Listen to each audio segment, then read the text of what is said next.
Hi again, everybody. This video is sponsored by a contribution from Anonymous, and here's her story. Hi, Ollie. I'm one of your newest subscribers and a huge fan. I think you're a true humanitarian for what you do. I have found it impossible to talk to anyone to acknowledge what I'm going through. First, I want to respond to your latest video about therapists. It's extremely difficult to find a therapist who claim they are an expert in narcissistic abuse, because I don't think they actually exist. Even trying to find a support group so I can just sit in a room with others like me is non-existent. There are tons of online support, but pounding keystrokes on a keyboard while hoping and praying that maybe someone will connect and actually respond is frustrating. It's like talking to no one, really. Yes, you do get to read all about people like you, etc., etc. But how much reading and information and confirmation that you're with stupid can you actually ingest without wanting to finally comment? I've been dying for human connectedness. Maybe this is a stupid question, but how do people connect anyhow online with these groups? Do they just hang on to the seat of their pants and hope for the best that someone in their situation will respond to their post? Please don't get me wrong. I think they're great if you have other support. But when you don't have anyone or anything like me to talk to, you really hope and pray that those keyboard strokes will pay off somehow soon. You just never know if anyone will actually reach out and respond at all. But I'm grateful for the people who sponsor these online groups. You get my point. In fact, I'm almost certain there's a reason for a shortage of narcissism experts out there. Through personal experience, I've spoken to a few psychiatrists who are really unable to respond to my hideous situation I faced for 14 years married to a narc. I see a psychiatrist about once every 6 weeks for ADHD. No, I don't take any antidepressants or psychotic drugs, despite what my narc husband has told everyone, including many flying monkeys. And specifically have spoken to him about the emotional abuse inflicted by my narc husband and his behaviors. I've mentioned the word narcissist before. However, the last time I saw him, I couldn't help but blurt out and ask him for a referral to someone I could talk to about this. He responded as follows. Well, you're a codependent. I replied, no, I'm not a codependent. It was the end of our session. I didn't want to make a big issue out of it. I wanted to actually tell him I'm an empath who was kind and loving, but unfortunately the devil came into my life and has destroyed everything in it. I've come full circle trying to find help, but then you, Ollie, came into my life. So here's a glimpse of why I'm writing to you. For the past 9 months, I've been living with my narc husband of 14 years in separate bedrooms. No sex for over 2 years. It's very traumatic.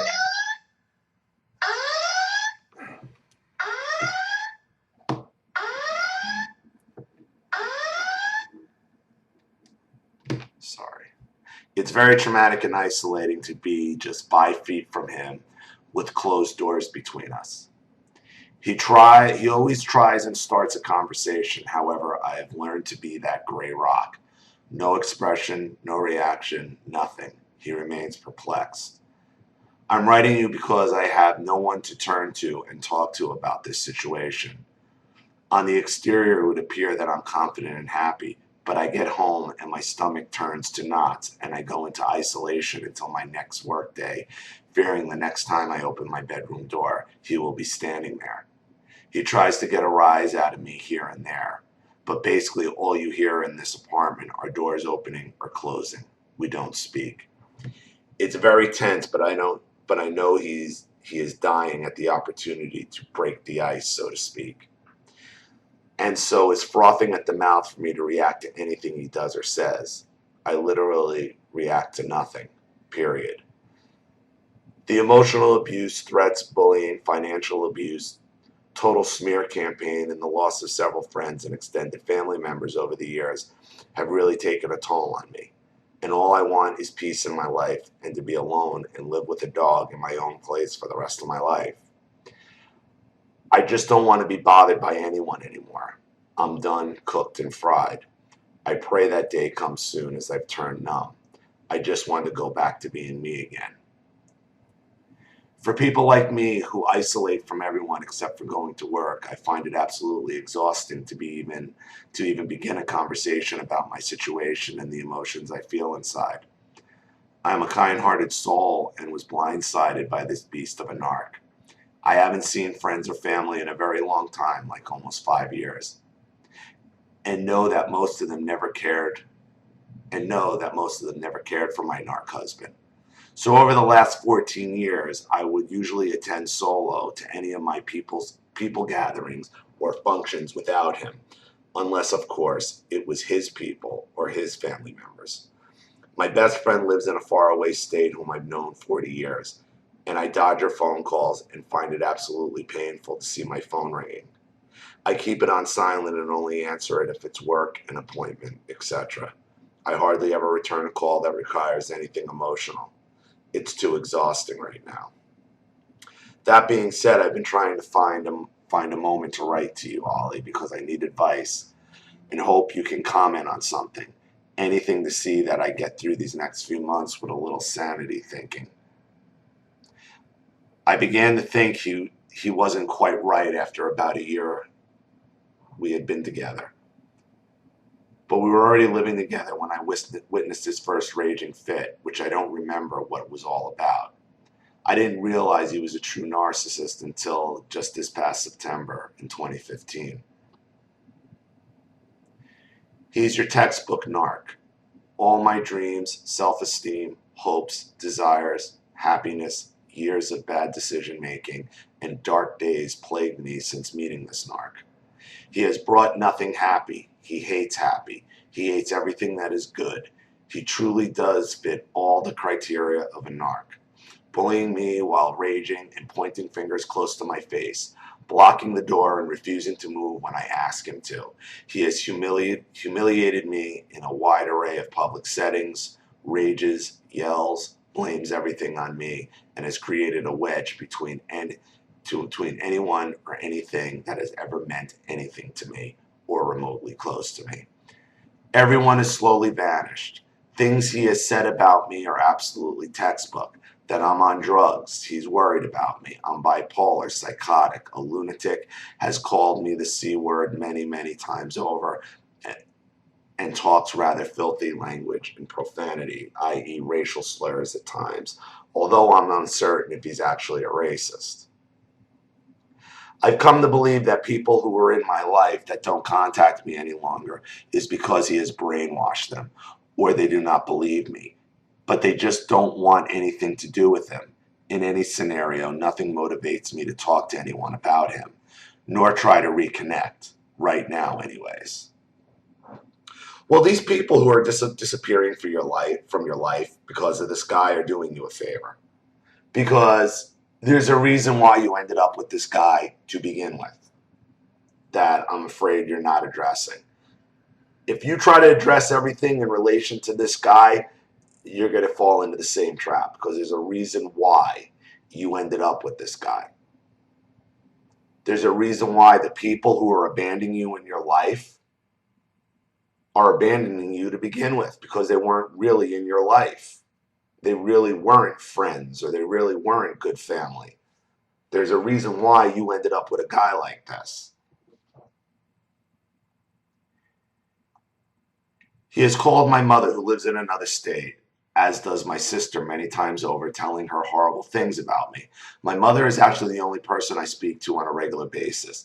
She is old school Italian, thinking he just wants both of us to be nice. It's useless talking to her about him, but I know deep inside my mother doesn't truly believe him. My mom knows who I am, but listens to him to keep the peace and be respectful. My mother always has a kind heart. She can't begin to fathom or understand what a narcissist even is. Seriously. Bullshit! Here's your problem, is your mother. Here's your fucking problem, is your mother. This is why you're in here. The one person you're telling is who he's calling. Why is your mother talking to him if she knows all this is going on? You're her daughter. He is nobody to her. He is nobody to her. Yet he is putting you through all this shit, and she continues to go along with it. Your mother is the problem. You need to say to your mother, you talk to him again, I will never speak to you or anybody else who speaks to him again. You need to make it clear to everyone else. Instead of him running out and gaslighting you and recruiting flying monkeys, you need to make it clear to everybody. Anybody who has any association with him, talks to him for any reason, whether it be about me or not, is out of my life. Period. You need to make the statement that this guy is unacceptable, and you will not accept anybody who wants to be in your life, a part of your life, talking to him. Period. No discussion necessary. I guarantee you, your problems are generating from your mother. She is a covert narcissist who is enjoying watching you suffer. And I'm sure she's real good at pulling the victim and the sweetheart act, as most narcissists are. I knew there has to be another issue here.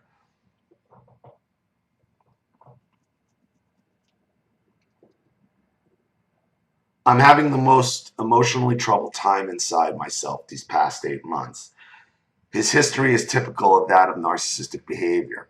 He was physically abused by an alcoholic father who beat his mother so bad she was committed to an institution when my husband was just 8 or 9 years old.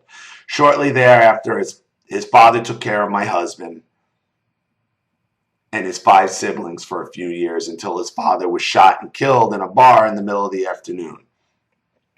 My husband and his siblings were all split up and sent to various foster homes until he was about 13 or 14 years old when his mother's sister and her husband legally adopted him. The other siblings were all being taken care of by other family members nearby. My husband also told me that one of his uncles, not the one who legally adopted him, one of his father's brothers, had sexually molested him for a period of time. However, my husband was not clear on how long, but wanted to give you a basic background of this schmuck who has torn my life apart like you wouldn't believe.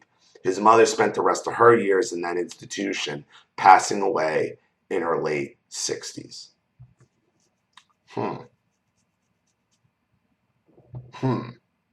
Funny your husband calls you crazy on drugs and medicated, and he has a mother who ended up in an institution. Father who put him there and then ended up shot in the middle of a bar. Where do you think your husband learned all these tactics from? Do you think you're being set up for something? History repeating itself. And your mother doesn't understand or see that? Okay. You still think you should keep your mother in your life? Ever since knowing him, I've always sensed a really weird, not like a predator, but a strange, like protective, and would get jealous if I got close to his daughter. Now I know why. He always said that my family always comes first. During our marriage, he would never refer to us as we when we were making plans. Even on the phone with other people, he always said, yeah, I'll be there. Or did you get my RSVP? I'll be driving down to see you guys. So over the years, I would ask why you never referred to both of us. Of course, he would deny he never meant anything by it. But it just bothered me because that's how he spoke to his family members. And he would always be on the phone when I woke up on a Saturday or a Sunday morning, talking in a soft, low voice with one of his sisters for long periods of time. I always sensed he was talking about our relationship with his family members, and it just bothered me. I heard that narcs like to gossip, but just thought that it was all weird. But I trekked on. By the way, he's 65 and I'm 53. We don't have children together. My daughter is 31 in medical school. His daughter lives in another state, also with 2 children. At the first sight of any impairment of his personality, one of the things he liked to do was either kick me under the dinner table while dining with family or friends, or pinch my leg, arm, or whatever he could if he didn't like what I was saying or talking about with his family members or friends. But interestingly, I don't recall him ever doing that when my family or friends was around. Never really thought about that until just now. He did this because he cares so much about what other people think of him. And what I have been saying, in his eyes, deserved a kick or a little pinch to shut me up. We would get in stupid arguments afterwards when asking me what I said was so offensive to him. When he couldn't answer it, he would just say something like, "Oh, you thought I meant this or that. I'm sorry, dumb." Over time, I got disgusted with him, and he would walk away and would continue talking anyway. Screw him. He has suffered many tragedies in life, one being the loss of one of his sisters to brain cancer several years ago. One of his nephews died at a young age from cancer, and another nephew who was gay, ashamed, and addicted to drugs committed suicide. His narc behavior really got chaotic and more abusive when he was working for some maniac whom I later found out was a druggie and had a girlfriend who liked threesomes.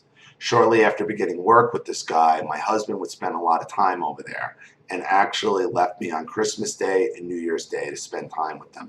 He claims that during this time I was just acting like a bitch. He would sleep with his phone. He has a girlfriend. He's up to no good. I mean, he would sleep with his phone, and questioning about it, he would rage and get super angry. He would tell me I'm crazy imagining things, or that I'm truly a sick person for thinking anything sinister. He would also say things like, "Are you okay? I'm worried about you." During that time, I had gone back to school to pursue another career after he had convinced me to leave a great job I had when I met him. That was the worst decision I could have made, was to leave that job because I loved it so much. Over the years, his raging episodes became spontaneous, intimidating, and threatening. He would respect no boundaries and point his finger at my face less than an inch away anytime he could. He would make every outing, every vacation, every nice time into a dramatic, chaotic mess. I think it is truly amazing to watch somebody go from 0 to 60 in 2 minutes, then 5 minutes later act like he did nothing wrong at all. His behavior was appalling as I look back now. What was I thinking? He literally has been successful at smearing me with everyone in my life, including good friends and family. They weren't really good friends and family then. He calls my mother constantly and tells her what a horrible person I am and the money I spend. Yeah, right. I did literally feel like I was going insane in 2011, extremely unhappy, sad, and was taking prescription medication and smoking pot to dull my emotional pain. I did have neck surgery the year prior and became a little dependent on pain medication. He knew about this and would call me a druggie to his family and my family until I stopped taking everything in July 2011. When I moved to another state, an immediate family member to another state with an immediate family member and one of my best friends. These two individuals are the only ones who have witnessed narc behavior of my husband, but everyone else thinks he's a really nice guy. I told everyone I escaped to take care of my family member, but I ended up staying 4 years. Bad things happened to me there too. Things that are totally out of my character. One being for a stupid beach towel I had put in my shopping bag of already purchased items and getting caught outside the store because I thought no one would see. I don't know what I was thinking. I'd never stolen anything in my life. Really embarrassing and stupid of me. Women shoplift a lot of times as a cry for attention and a cry for help. Something I saw over and over and over and over again. They shoplift because as a cry for help. Nevertheless, it happened. I was required to attend a one-day class, which actually taught me things about the state of mind of people just before they steal any kind of merchandise. One of the things I learned was being lonely, angry, and tired was a major factor. When I think back, I too was lonely, angry, and tired, but that was no excuse for me to do that. My husband would visit a few times a year. Then he began to think he wanted to move there with me and start anew. I thought this sounded okay at the time, but she was still concerned over his behavior, always putting me down, yelling, screaming like an idiot, always having to walk on eggshells. 8 months after saying he was going to move there, he reneged on his plans and never said why. Actually, it was because he's been in a certain career and business for 35 years and has a lot of contacts and was fearful of starting all over again and didn't want to do that, so he says. So I came home last August. He said when I got back he wanted to try again. I was skeptical, but I couldn't wait to be back in my hometown. In looking back to August when I returned home, I should have just gotten my own place, but instead I've been miserable. I have my own suspicions as to why he claims poverty, as I believe he helps his daughter out in some way who lives in another state, who is doing fine financially. But somehow he's doing something with his money. We don't have any joint accounts, and he has not presented me with any copies of our tax returns for the past 4 years. He has no excuse. He has one excuse or another. He threatens that I will be living in my car, and he's told my family that I'll be dead if he wasn't in my life. I work in the healthcare industry and make an okay living, but not nearly enough to get the fuck out of here. So with a court's order, he will have no other choice but to do what is legally ordered. And in the meantime, I'm anxious, worried he can't stand the thought of him being 4 feet away from the door. It's painfully emotional to try to dodge his presence when we're both home. I do try and make myself scarce and delay coming home when I think, what am I doing driving around? Anyway, I would appreciate your insight or advice regarding my situation at hand. I hope that others who watch your videos who are going through a similar situation may also get some relief from your input. I know that I am not at the end of my tunnel just yet, and it is really difficult not to react to anything he says and maintain to keep thoughts to myself. Thanks again, Ali Anonymous. All right. I think your husband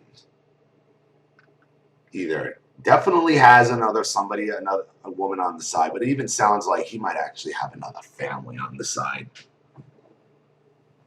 Wouldn't shock me. Wouldn't shock me if he has another kid, another family, something like that. But he's definitely been screwing around. Definitely been screwing around. This is why once you're out, you don't go back. There is no more try again with the narcissist. There's no try again. Let's try again with the narcissist, because it's going to go down the same road every single time. Now,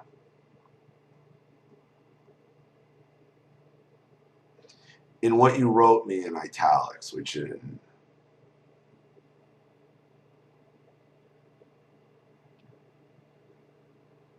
you got to figure out just how to get out of there. And I know you might be in a spot where it might not be. You just got to pick up and get out of there and never look back. I mean, this is a very, very simple one. You need to get to the reason why you ended up with this dude to begin with. And I'm telling you, the answer lies in your childhood, in your upbringing with your mother. We know why he acts the way he does. We've seen it. You told us. We've heard that narc story a million times. He's textbook stereotypical narc. The rages that you're supposed to be forgiven in 5 minutes, the back and forth, we got it. We know. We know what he is. The focus is you. You will get away from him. You are going through a divorce. You will get all that. You need to speed it up. You need to get away from him any way you can, to get physically away from him. But all that is going to end. And once that ends, you're going to have the rest. And now you're going to have the aftermath, the after effect of that bomb going off. All these people who scattered on you. All these people who believed them. Why? Why were they in your life to begin with? Why were you susceptible like that? Why are you an empath that would let somebody do the things like this to you? Well, the answer is right in your letter. The guy is calling your fucking mother to tell her how horrible you are, and she's listening to it.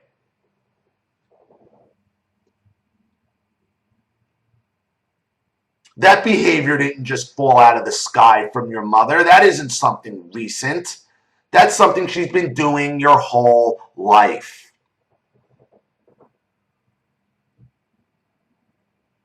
Your husband is the squeaky wheel right now. He's the one you got to deal with right here, the immediate threat. We got it. We're getting him out. What led you to that, the root cause, your real problem, you still haven't addressed. And that lies with your mother. That lies at home. That lies in your childhood. And you need to explore all of this. All of this. The answer is in your letter. This guy, after all his behavior and all he's done, your mother is taking his calls and listening to him. Instead of, fuck you, get away from my daughter, get out of my daughter's house, and I never want to see your fucking face around here again. That's how a fucking mother should act. That's how parents are supposed to act. That's not what you got. That's not what we got. That's why it's so confusing, and that's why you're in the position you are in now.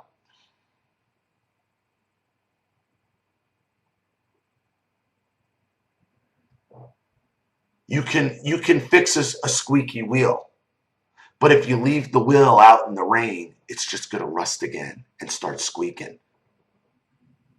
You got to get out of the rain. You got to get out of the rain. And you got to realize what the root cause is. Realize you're only with your husband, and you needs to be fixed. You need to fix a squeaky wheel. What caused it to squeak to begin with? The rain. And what's the rain? Your childhood. And what's the rain cloud? Your mother. Might be hard to have to finally admit. And I'm sure you have a sneaking suspicion of it somewhere in the back of your mind. But you're going to have to admit this to yourself. And you're going to have to either give your mother an ultimatum. And you could say, yes, this is an ultimatum. You talk to him again, it'll be the last time you see or hear from me. Period. Anybody who talks to him, last time you will see or hear from me. Period. Period. Time to stand up for yourself and stop being an empath. Thank you so much for your contribution. Thank you for your story. I really appreciate it. Please take what I'm saying, try to digest it and really process it. Thank you to everybody watching. Please leave any opinions or advice in the comment section below. And again, if you want your story read on the channel, you have a topic you'd like me to cover, a narcissist you'd like to expose, you know what to do with the PayPal and my email link in the description box. I'll have it right back to you. This is Ollie Matthews. Thanks for watching. See you all again soon.